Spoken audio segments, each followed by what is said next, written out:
Good morning. We are a little early today, but let's get it started.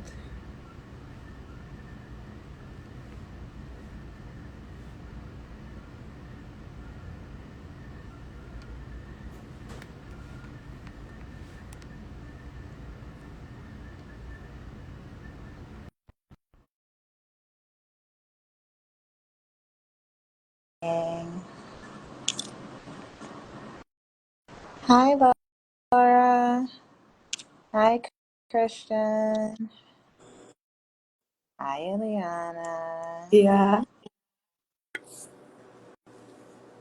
How are you? Good, good. Yeah. You keeping the office nice and warm? Always. Always.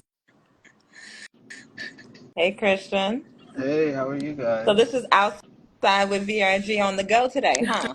Yes, yes, we are outside. And we are outside. We said we would be outside in 2025 now. Yeah. Okay. Period. Good morning, everyone. Welcome to our Tuesday, 11:30. We started a little early today, 11 o'clock live, called Outside with VRG, where we talk about a CRE topic, um, whether it's in New York or in the tri-state or in the US. And then we talk about kind of a life business topic. So since Christian is driving, I'm he stationary cannot lead now. us off I'm stationary now. out of safety and protocol No, concerns. no, I'm Ileana, fully oh, parked. you parked? You sure you Yeah, parked? no, I'm good. Yeah, yeah. I want to see you. Hold on. Christian, oh, okay. We got the Verrazano in front of us. No, this is actually the Oh, this is Throgsneck. the Bronx, the No, Trosneck. Throgsneck. I'm in the Queens looking at the But Bronx. Mm. Ileana's favorite part yeah, of New York City. yes, it is. Listen, there's nothing like the Bronx. It's a different planet. You are right about that. Okay, okay. Christian, lead us off. What are we talking Yeah, about today? yeah. So today we have a nice, fun topic. Very practical, I think, in this economy we're in, as well as this world that we're in, as well as just the world of social media and everything when it comes to marketing yourself. We want to discuss why is it that what are some reasons that people fail to pursue their business idea, or they fail to switch a career path, whether you want to start a new job, you studied something, you worked in it maybe 3, 4, 5 years, and now your heart is pulling you in another direction, but there are things that hold you back jumping 2 feet into this new business profession or field. What are some reasons why people do that? I think it's common, and I think we should discuss it. Yeah. Ex- Excellent question. Everybody has their own reasons, but I find that people hesitate because of fear of the unknown, fear of failure. When when you know something so long, it's hard to let go of that. It's something so familiar. So people tend to hesitate because they don't know where they're going. They don't really have an idea of how this is going to turn out. And taking that first step and taking that risk can change everything. You just have to do it. I agree, for sure. Um, I think, starting a business, I think depending on the market or the state or the type of business you start, there are pathways to me that are easy to enter, right? But is it easy to stay, right? Is it easy to be sustainable or get to profitability and things like that? And I think obviously 90% of our business is in New York City, and because our business is in New York City, there are some variables that are just not, they're going to be prohibitive for someone to actually start. So like if you are an entrepreneur in New York City and you want to start a restaurant, like you gotta come with real capital. You can't come to some of these owners and our properties with, just the rent and maybe a few months security, because New York is a landlord state, I mean a tenant state. So generally eviction processes and moving someone out of a property is a bit difficult. So a landlord is going to be like, we have properties right now that are on the market that we've had offers for, but the deals have not transacted on it because we have to be careful about who we place, because we don't want to do this over again every 3 months, 6 months, a year, 5 years. Like, we want our clients to be there 10 years, 15 years. And so if you're looking to start a business, like, you have to be calculated. And, what's your capital stack look like? I talk about this in my videos. It's not just how much you have today, is how much you have for the next year, or how much you have for the next 6 months. And a lot of business owners don't think that strategically. I mean, me and you, Christian, we have our listing on 8th Avenue, dope location, Mhm. 21st Street First and in Chelsea. Perfect for a cafe, perfect for a coffee shop, perfect for a bubble tea location who has a reasonable budget. But we've gotten offers, and while, like, there was an offer, they had 700K in the bank, but they had no business plan. Why? My clients obviously wanted a deal, but if we ask you for more information and you're unwilling to kind of give us a oh, well, hey, what are we asking? We're asking 6,500. Look at that. We're selling here on this live. 6,500 a month for a space on 8th Avenue, literally on 8th Avenue between 20th and 21st. Great location. But our client was hesitant to go with this owner, because if you don't take the 5 minutes out to write your business plan, create a business strategy, and show us how you think you can succeed in this, like, why should we risk giving you our property for a year or 2 years or 15 years, which is what, some of our leases look at. Exactly. It is a cheap property. But our clients are realistic. We want a good deal. We want good tenants. So if you know someone, send them over. It's on our website, virtuosorealitygroup.com. Yeah, feel free to DM me. Yeah. I can. DM Christian. Yep.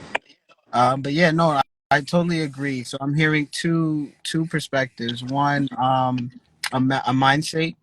So somebody would be hesitant to start their business or transition or execute on a plan that they've been thinking about because they're not mentally there. They're scared of the hurdle, or they have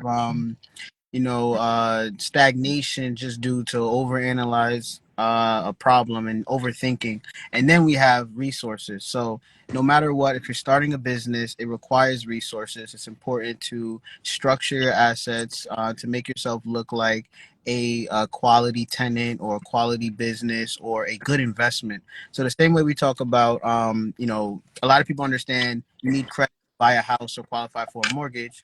Now, if you're putting your business in a commercial space, you need to be able to show that you are a trustworthy tenant or business. You're fiscally responsible. So that looks like either producing statements for some sort of bank account or investment account to show proof of funds. And then also being able to either provide a concept, a proof of concept. This is what my business is like. This is what we do. This is our product. This is who we market to. Because if you're a tenant or a landlord who's savvy and you, like you said, Cynthia, you want to protect yourself. If we're thinking from the landlord perspective, they want to protect themselves from um, taking a risky tenant who may or may not succeed in whatever business climate we're in. So if I have a ground floor retail space, I want someone that I think is not going to struggle to pay that rent.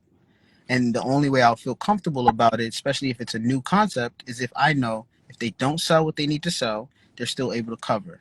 So we look for tenants who are able to do either that, show us a good proof of concept, or show us that you have the funds to cover a rainy day. Very true. Very, very true. So, okay, let's do a different spin on that. Obviously, we talked a little bit about the landlord's perspective about why a landlord would be hesitant to allow, new businesses into their portfolios. What about from the tenant's perspective? Obviously everyone has ideas. Like, who thought of Uber. Like who was like, I'm gonna get in some stranger's car. I remember the first time I took an Uber. I can't remember. It was in DC when it first like privately launched in DC. It was long, long time ago. And my friend told me about it, and they had given out all these coupons for us to like pretty much ride for free. And it was black car service, and I'm like, okay, I could do this. I'm a little bougie. I like to be in nice stuff. But at that time, it would be like impossible for someone to send their kid to school in some stranger or strange man's car. But Yeah. now look at that. That is a Norm. multi-billion-dollar company, succeeding, thriving, and growing in so many different markets, and has created the infrastructure for so many other small entrepreneurs to succeed, because these Uber drivers are entrepreneurs. Like, they run their own companies. A lot of them have fleets. And so they're not just independent drivers, but they are entities that, grow their businesses. So from a tenant's perspective, or from a buyer's or perspective, what are some risks about going into an asset where you would, probably not start your business in a certain location because you don't want to take that risk with your business? Right. Yeah. Yeah, it's like totally important to be prepared from your perspective, not just protecting the place you're going into, but you want to be able to show these things because you want to know that you could survive if it doesn't work out. And that's the thing. It's like when you're a business, you have to take risks. We have marketing, we have things we pay for up front, and we're investing in ourselves, but there's always a chance that an investment could go to zero technically. Hmm. So when you have the stomach for it and you have the mind state, like Ileana said, if I'm not in a place of fear and I'm like, oh, this is not going to work out. If you're thinking all the time it's not going to work out, it's a lot easier for it to not work out. You But if literally are putting it into action. you're Your putting it thoughts are into the your universe, prayers. absolutely. So For yeah, sure. it's good. Yeah, and there's a saying, how a person thinks is how a person feels in the heart. So Mm, if you really do believe in your heart that this will work out, if you really do believe that no matter what will happen, the opportunities will come, and the ideas will come, and the people who you're meant to meet will help you get you to that point, it will yeah. happen. It will happen. So you just have to believe that it's for you, and you have to believe that you can get there. So I mean, I think like also my feedback to small owners. I mean, just think outside of the box. Like, I think we've become so robotic about seeing other successes and being only limited to, oh, it has to be done that way and it has to be Mhm. done in that capacity. I can't remember the name of the book right now, but it essentially was something guide to marketing, and it was like you're the first in market, or you're different, or you're a new spin on an existing concept. I think as an entrepreneur, like whatever your positioning is on how you start or launch your brands, whether it is a macaroni, you know, I don't know. What do they do with macaroni? They make cards. Mac and cheese, mac and cheese store, or if it's, whatever. Like, you have to have a unique spin on like why I should go to your place. Like, all of us are foodies on this call. Like, for us, like a lot of what's attractive is, food operations that give you an experience. We're still trying to get those coat reservations. Yeah, Like, that's before 11 p.m. Like, come on, help us out. If you know someone that could get us a reservation at, I've been to Tatiana's, but some other people on the call may have not been to Tatiana. yeah, Yeah, oxtail mac and cheese. I mean, hold on, wait, what is it? Cuts and slices. yeah. The oxtail pizza. Good. I stood in that line, and I don't even eat cheese. I stood in that line for an hour and got me that oxtail pizza. Again, I will refrain from my opinion about it, but like I did. Alfredo Why? pizza. Alfredo pizza, but I think that's what is the magic of New York, right? Any city, actually. That's what the magic of a city or an entrepreneur is: the ability to like create a concept that can create buzz and excitement and like really get you to want to go. Like, if your business is not a destination, unless you're selling like hardware or some other places that is just, it's in the market, and people are just gonna have to need you. Like, make your business or your environment and your like it, make it experiential. Like those little small little changes, like they do sell regular pizza at Cuts and Yeah, Slices, but you know the all the other versions of pizza. Not that they were even the first. I don't think they were the first. They were just probably the most strategic. They were the most, you know, outgoing with their marketing. They used their relationships and like tell people what you do. Oh my gosh, like there's so many people. I mean, even as real estate agents, commercial real estate agents, hint on this call, yeah. like when you start in a business, like, why are you keeping it a secret? Why is it like, oh yeah, I do real estate? Huh? Like, it should be screamed, it should be shouted, because if people don't know you, they don't know what you do, they don't see your day to day, they don't see you go into a property, they don't see you touring with a client, you're not posting the listings you're representing. If you're not doing that with consistency, like how will they even know? How will they Mhm. even care to possibly, you know, give you the business that you need? So Absolutely. Yeah. that's my point. Yeah. So Ileana, topic number 2. What are we Yeah. talking about? Topic number two. So, topic number two for today is how does the negotiation process in the LOI changes when you represent a landlord versus a tenant, and what fiduciary duties, responsibilities shift in each scenario? So, for our viewers who don't know what an LOI is, an LOI stands for a letter of intent, and it's basically an offer letter that we present as brokers to management or ownership. So what do you guys think? Well, how does negotiation strategies change when you're structuring the LOI for a landlord versus a tenant? Um, so I think, like, the LOI is the opportunity to basically say what your party wants.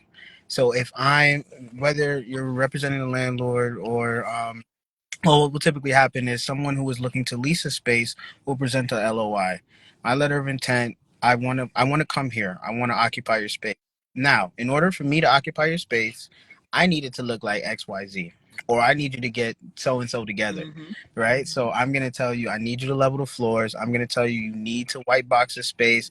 This wallpaper has to come down. These 1980s radiators need to come out. Like whatever's in the Why space are that you I rating on the radiators? We because like New York, Project Heat in New York. We nah, New love York, New Project York Heat. and steam and all the sound is not good. We need mini splits in the area. I need hot and cold at the touch of a button. That's what I need. This is 2025. So I'm gonna tell you that landlord that I'm more than willing to pay what you're asking, or maybe I'm not willing to pay what you're asking. And you know what? Maybe you want to leave your radiators, but if you want to leave your radiators, now I'm gonna come down, and I'm definitely not paying what you're asking. So this is where we throw in what we're willing to do. It's like a push and pull or a tug of war, and eventually, of course, there is what's realistic and maybe what's responsible, fiscally responsible. So if I'm the agent representing the person leasing the space, I'm gonna say, I know that they're asking 6,500, and I know you want to pay as little as possible, but considering where we are, like for example, looking at our space on 21st Street and 8th Avenue, it's asking 6,500. If you offer me 4,800, that's really not. Some would say that's not respectful because you have to think about the place you're in. You're in Manhattan. You're on a prime avenue. You have foot traffic. You have schools. You have the train 2 blocks away that goes everywhere. So like you take the AC and E straight to 59th Street. You can get Times Square. You can get anywhere from that train station. So good location. But again, if you're not being realistic in your LOI, then that can also look like ignore, delete, file away. Next. Yeah. Seal the deal. Mhm. Next. I mean, for me, I think negotiation 101 is understanding the party you're negotiating against.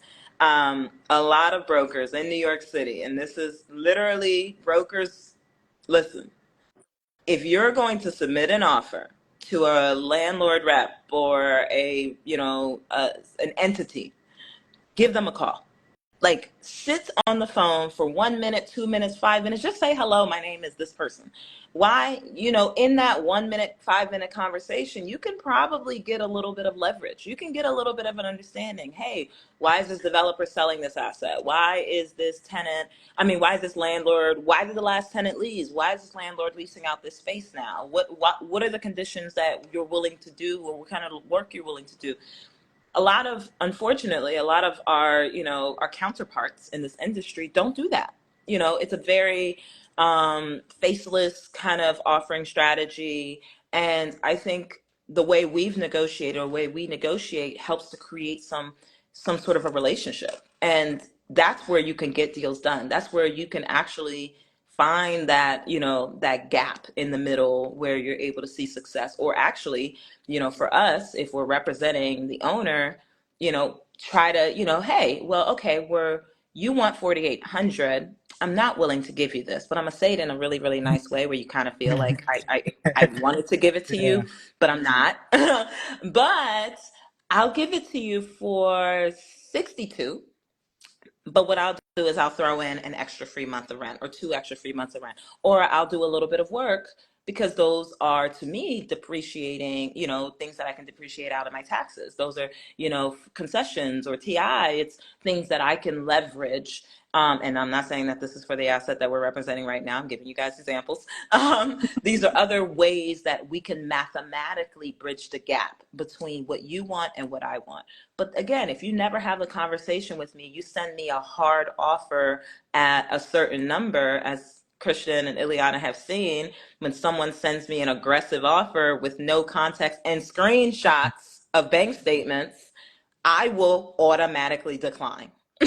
And my clients understand that I will do that, because that is a respect of their business. I'm not going to send my clients a screenshot of a bank statement. I don't know where you found that. That it's not businesslike. Take the time to be a professional. And I think that's why our clients deal with us, right? That's why our partners really love working with us, is that when we deliver things, we deliver it in a professional capacity, and we deliver it in a way that it's easy for them to navigate, get their answers, answered, and then, do it. But if I'm not representing a tenant, I'm not going to help you and tell you you should call me. That's on you. That's your job as a broker. Representing your fiduciary responsibility is to help your client. So why would I give you the secret sauce of how to really get more out of me? I'm just going to say, oh, well, you can present the offer and go from there. What do you think, Ileana? Yeah, You've been writing a lot of LOIs these days. I have, and honestly, it's a client first approach, no matter who you're representing, the tenant or the landlord. And obviously, concessions, rent structure, and how long the lease is will change based on who you're representing. But at the end of the day, if I'm representing a landlord, I'm trying to give him a longer lease term with a quality tenant with Mhm. good financials, and versus when I'm representing a tenant, I'm trying to get him a better rent or a cheaper rent, but still being respectful of the landlord, of course, and possibly TIA. Mhm. So it changes based on that, but always have a client first approach. It's Mhm. not about you, it's about the client. It's not. And this business isn't personal. Like, stop taking everything so personal. Come on, people. Like, I'm not going to say have tougher skin, because that's really dismissive of people's feelings. Um, but at the end of the day, this is a business. Like, let's do this together. Let's get to the finish line. And you may get some of what you need, and then I may get some of what I need. And that's how we navigate it from there. Yeah. So, Christian, tell people what we're doing next week. So next week, we are meeting. No, next week we will be in person. We're having a event at the VRG office. And it is for landlords, tenants, businesses, people who are looking to either get involved in commercial real estate in the sense of leasing a space, or if you have a space and you would like some representation, maybe. We will be getting together. We will be connecting. We'll be networking, and we will be discussing how we can help grow business 2025, and what we can do to facilitate, as well as have anyone else within there just kind of figure out if there's something that they can do and what they can need. We will. facilitate that. Awesome. Absolutely. And all we want to do is on the 5th is bring value to you. So definitely anybody who's viewing, if you haven't registered, go ahead and register. Yes. So we'll drop. Yeah. Dropping the link below in our caption. Follow Soup Network on IG. It'll be collaborator in the video somewhere over there. And we'll see you again next week with Outside with VRG. Maybe we'll be in the office this time, but not outside. Yeah. Maybe we'll be Or in the Bronx. we might be announcing a special, dope 10,000 square foot new listing we're closing Yes. Let's do in a that one. different market. Let's do that one instead. I love Let's go. All right. Nice to see everyone. Have a good day. Take it easy. Bye. Good week. Bye.